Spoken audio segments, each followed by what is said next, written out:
मैंने उनसे पूछा, मैंने कहा आपने उठाया क्यों? कहते पटरी पे बैठा था। उठा के कैसे ले आए तुम? कैसे ले आए तुम उठा के? किसी को भी उठा लोगे क्यों तुम? तुम्हारा एनजीओ मैंने बंद ना करवा दिया तो देख लेना। क्या हुआ था आपके साथ, आपको याद है? उसको उठा के ले गए और वहाँ जाके इसके साथ मारपीट की। दिल्ली की सीएम रेखा गुप्ता ने 1 महीना पहले भवाना रोड पे एक अपना घर आश्रम का इनॉग्रेशन किया और उसको 1 करोड़ फंड दिया और उसमें कहा गया कि ऐसे लोगों को लाया जाए जो बेसहारा है उनके लिए। टहलने के लिए जो है घर से बाहर निकलते हैं, लेकिन वहीं पर अपना घर आश्रम से एक एम्बुलेंस आती है और ज़बरदस्ती इनको वहां से उठाकर ले जाती है। तो फिर पूनम ने ही फाइल चेक की तो पूनम ने पहचान लिया, कहते ये आपका भाई है, तो इसको बुलाया गया। तो ये तो ठीक नहीं है ना, आप मतलब गुंडागर्दी कर रहे हैं, इतनी बड़ी गुंडागर्दी। और इसका मतलब यहाँ तो किसी रॉड से मारा है या किसी ब्लंट चीज़ से मारा है जिसका निशान पड़ गया, नील पड़ गया उसके। 28 साल से यहाँ इस एरिया में रह रहे हैं, सब जानते हैं इसको।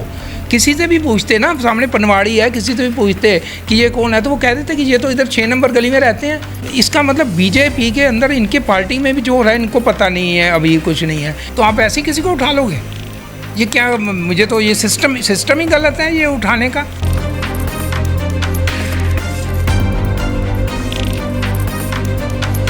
आज मेरा रेखा गुप्ता से भी सवाल है कि आप ऐसे उनको 1 करोड़ रुपया क्या इसलिए दिया है कि वो लोग किसी को भी उठा लें और लोगों को मार रहे हैं? क्या इसलिए दिया है फंड उनको?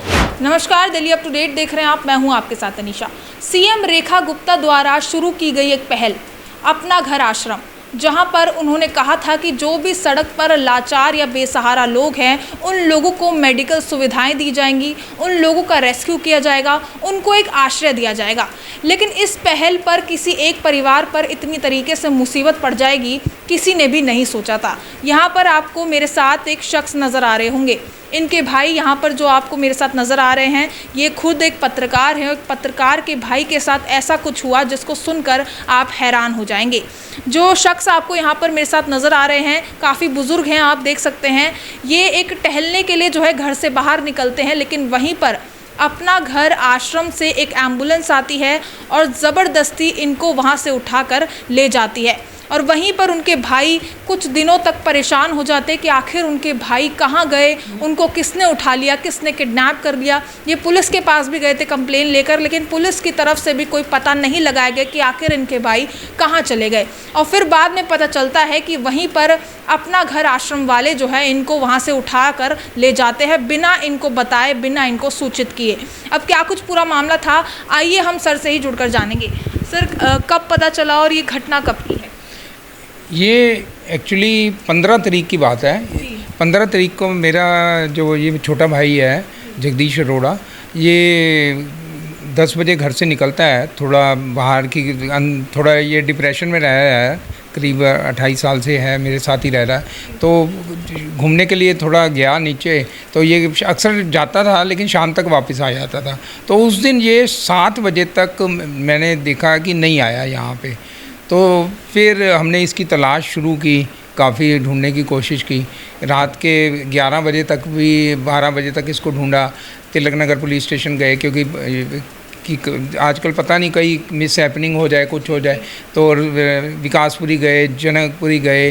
तो मेरे ही अपने ही पत्रकार साथी हैं नरेश, वो और एक और फ्रेंड है राजकुमार, हम तो इकट्ठे गए, सारा ढूंढते रहे इनको, और लेकिन ये कहीं नहीं मिले।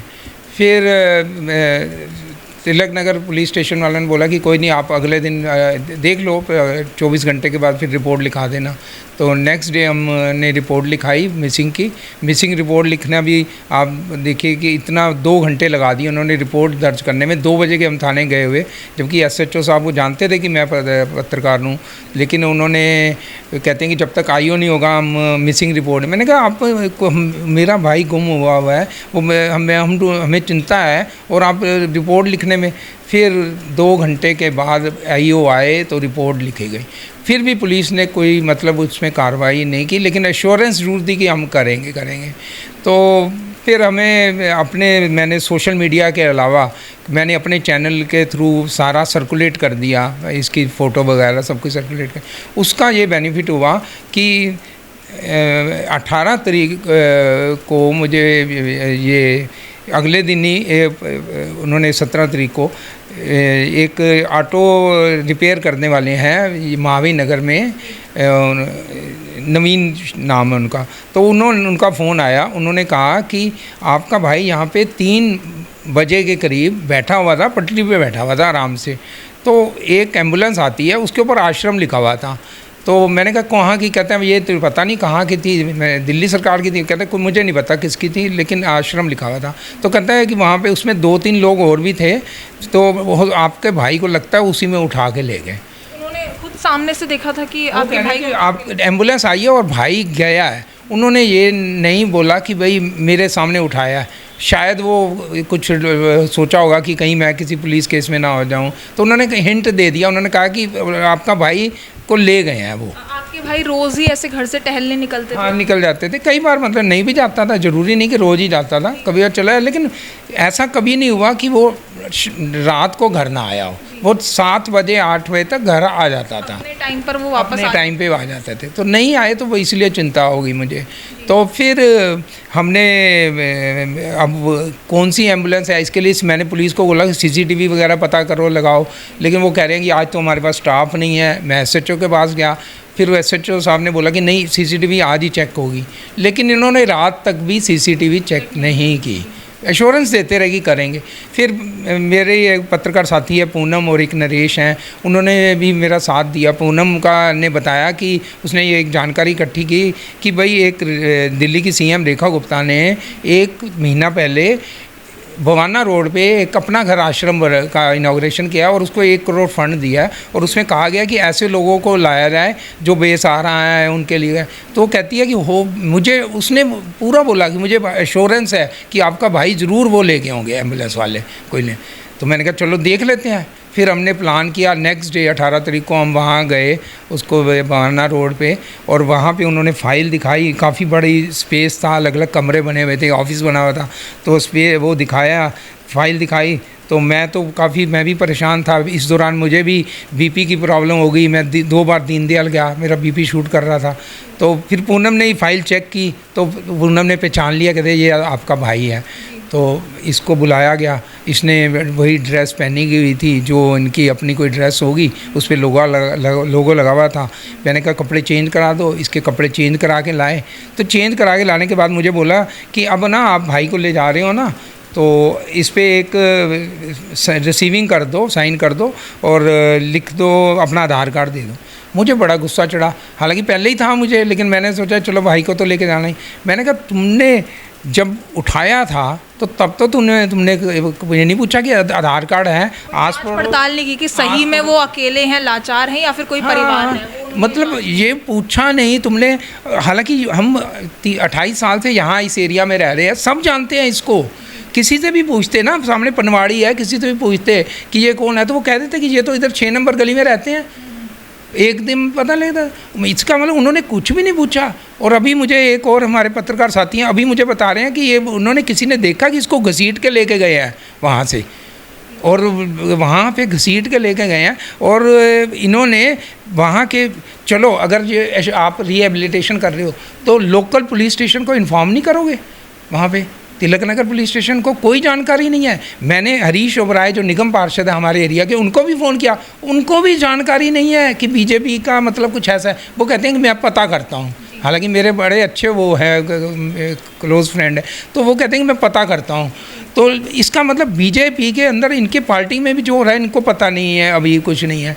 और तुम वहाँ पे उसको उठा के ले गए और वहाँ जाके इसके साथ मारपीट की।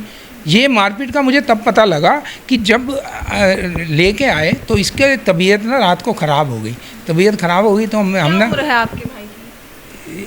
He is 60 year old and I am 62, 2 साल मेरे से छोटा है। तो इसको दीनदयाल हॉस्पिटल, मेरी भी तबीयत ख़राब हो गई, हम दोनों बार दीनदयाल अस्पताल गए। तो वहाँ जब ECG किसका करने लगे तो जैसे ही शर्ट ऊपर की ना, तो टेक्नीशियन तो हैरान रह गया, कहते हैं दिस इज़ पुलिस केस, ये तो आप को एमएलसी करानी पड़ेगी। ये तो मारपीट हुई है, शरीर पे घाव के हाँ निशान। बड़े घाव। अब देखो जरा उसके शरीर के। अभी भी अगर आप उनको देखें तो डरे सहमे से बैठे हुए हैं। जब से वो आश्रम से आए हैं वो ना तो किसी से बात कर पा रहे हैं, ना किसी से जो है मिल पा रहे हैं। ऐसा क्या हुआ उनके साथ, ये बहुत बड़ा सवाल है। मैं इनका साइकेट्रिक डॉक्टर राजेश मेहता है, ये अच्छी तरह उनसे इलाज चलता रहा है और ये काफ़ी हद तक ठीक हो गए थे। हाँ, लेकिन अब उन्होंने इतना टॉर्चर किया कि अब फिर उनकी हालत वही हो गई। मतलब वो रिकवर हो रहे थे लेकिन इस इंसिडेंट ने वापस से उन्हें वही स्थिति में पहुंचा दिया। काफ़ी रिकवर हो चुके थे, ऑलमोस्ट नॉर्मल था, लेकिन अब उसकी फिर सिचुएशन इन्होंने पता नहीं कि उसके साथ क्या किया। जो इतना डरा हुआ है वो बता भी नहीं रहा कि मुझे क्या किया है उन्होंने। तो ये तो ठीक नहीं है ना। आप मतलब गुंडागर्दी कर रहे हैं, इतनी बड़ी गुंडागर्दी, और इसका मतलब यहाँ तो किसी रॉड से मारा है या किसी ऐसी ब्लंट चीज़ से मारा है जिसका निशान पड़ गया, नील पड़ गया उसके, और पता नहीं क्या क्या हुआ है। और खाना भी दिया, क्योंकि आके फिर मैंने इसको खाना वगैरह भी सही दी डाइट। तो आप देखिए कि ये जो हैं मतलब कितने डिप्रेस हो चुके हैं। पहले ही डिप्रेशन में थे, अब वो डिप्रेशन में चले गए हैं। तो ये आप रिहेबिलिटेशन कर रहे हो, मेरा सवाल है ये रिहेबिलिटेशन कर रहे हो आप। सड़क पे कोई भी, क्या किसी को अधिकार नहीं है? मान लो कोई बुजुर्ग है, वो बाहर जाए, थोड़ा घर में भी परेशान है, बाहर जाके बैठ जाए, तो उसको उठा लोगे? मैंने उनसे पूछा, मैंने कहा आपने उठाया क्यों? कहते पटरी पे बैठा था। सर आपको आपके भाई कितने दिन बाद मिले? मुझे मिला 3 दिन बाद। 3 दिन मतलब वो दिन रहे कि आप लोग बहुत टेंशन में रहे हाँ। कि आपके भाई कहाँ चले गए, पुलिस कोई पता नहीं लगा रही, और आखिर में आप लोगों ने खुद ही अपने भाई का पता लगाया। खुद ही लगाया हमने पता। पुलिस क्या है, देखिए मैं पुलिस का सिस्टम जो बताऊं क्या होता है, क्योंकि पहले भी ये एक बार घुमा था। तो पुलिस का सिस्टम ये होता है कि एक इनकी जिपनेट एक वेबसाइट है, उसके अंदर जो कुछ बॉडीज़ मिलती है उसके वो डाटा डाल देते हैं। ये सिर्फ मैच करते हैं, मरे हुए बंदे को ढूंढते हैं, जिंदे बंदे को नहीं ढूंढते पुलिस वाले। सर आप बात कर पाएंगे अब? क्या हुआ था आपके साथ, आपको याद है? वहाँ पर देख सकते हैं आप, खुद देखिए यहाँ पर उनके भाई का। जी, मैं नहीं गया, कुछ याद नहीं आपको क्या हुआ? नहीं वहाँ पे सारा इसका साइकेट्रिक ट्रीटमेंट का भी उन्होंने शुरू किया है, और उसमें लिखा हुआ है एमएलसी में कि फ़िज़िकल असॉल्ट है। तो अब आप देख सकते हैं कि आपने कंप्लेन करी है पुलिस में कि पुलिस में असॉल्ट वगैरह हुआ है? पुलिस में वर्बली सब कुछ बता दिया, लेकिन मेरे पास पुलिस में अभी तक कोई स्टेटमेंट लेने के लिए नहीं आया। 2 बच्चे भी हैं, लेकिन इनके साथ धोखा हो गया कि हमने जो फैमिली से प्रॉपर्टी मिली उसकी बीवी ने उस पर कब्जा कर लिया और इसको घर से निकाल दिया। बच्चों से वो मिलने ही नहीं देती। हमने कोर्ट केस भी किया, तो कोर्ट ने मीटिंग राइट भी दे दिया, लेकिन ये खुद डिप्रेशन में चला गया इतना। इसी वजह से ये डिप्रेशन में चला गया।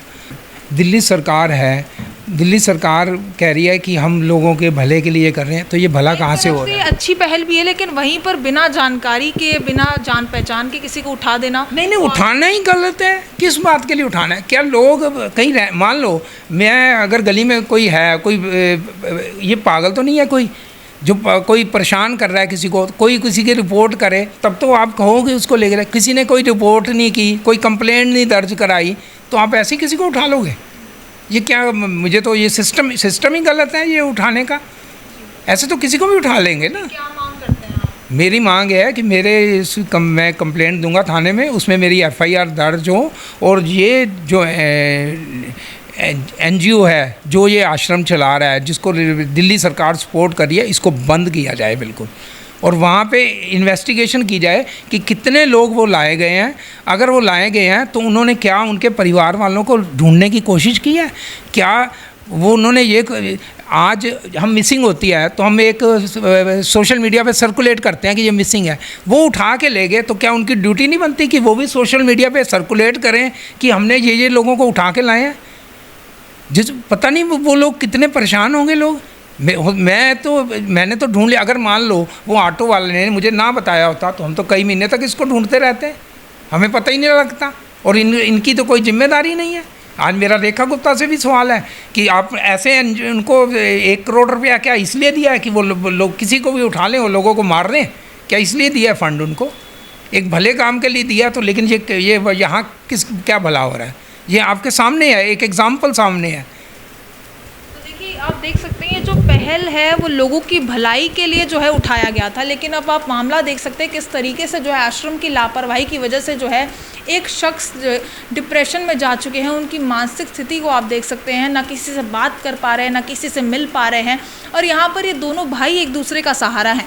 जैसे ही उन्हें पता चला कि उनके भाई गायब चल रहे हैं, वो तुरंत हर जगह अपने भाई को ढूंढते हैं, पुलिस स्टेशन तक जाते हैं, पुलिस की तरफ से कोई कार्रवाई नज़र नहीं आती। और बाद में पता चलता है कि जो ये अपना घर आश्रम जो सीएम गुप्ता द्वारा जो है ये पहल जो है वो शुरू की गई उन लोगों के लिए जो लोग अनाथ है या फिर लाचार हैं, बेसहारा है, जिनका कोई नहीं है, जिनके पास घर नहीं है, जिनको अपनी रातें सड़क पर गुजारनी पड़ती हैं, उन लोगों के लिए पहल जो है वो शुरू की गई थी ताकि उन लोगों का रेस्क्यू किया जाए, उन लोगों को मेडिकल सुविधाएं दी जाएं, उन लोगों को छत दी जाए, उन लोगों के लिए पहल शुरू की गई थी। लेकिन ऐसे शख्स को उठा देना जिनका खुद का एक परिवार है, जिनका खुद का एक घर है, उन लोगों को ऐसे उठा देना और अब उनके शरीर पर घाव कैसे आए वो बड़ा सवाल है। इनकी एमएलसी तक हो चुकी है, हमें एमएलसी दिखाई गई है जहां पर डॉक्टर्स द्वारा कहा गया है कि इनके साथ फिजिकल असॉल्ट हुआ है। तो क्या आश्रम में ऐसी चीज़ें भी होती हैं जहां पर लोगों को सेवा के लिए वहां पर भेजा जा रहा है, लोगों की भलाई के लिए, लोगों का